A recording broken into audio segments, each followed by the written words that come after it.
हाम्रो चाहिँ यो गोर्खा नगरपालिका वडा नम्बर 5 पसलाङ स्थित भएको नागुङ मन्दिर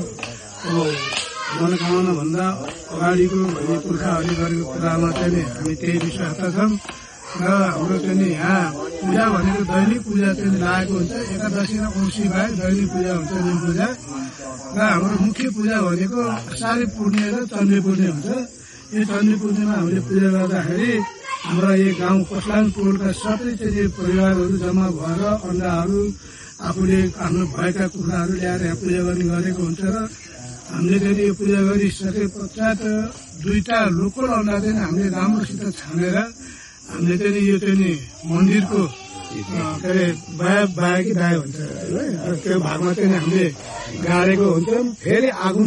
अर्को साल चाहिँ चन्द्र पूर्णिमा त्यसरी झिक्दाखेरि अन्डा सकुशल देख्यो भने पहिला पुर्खाहरूले भन्नुभएको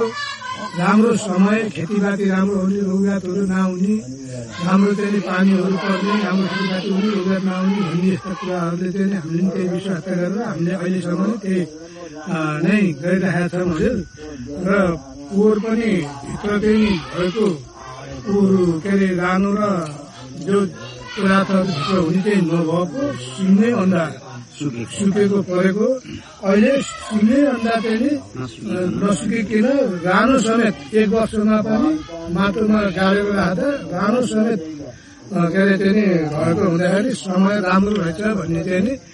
पुर्खाहरूले पनि यस्ता कुराहरू चाहिँ गर्दै आएको हामीले केही नै गरिरहेका छौँ।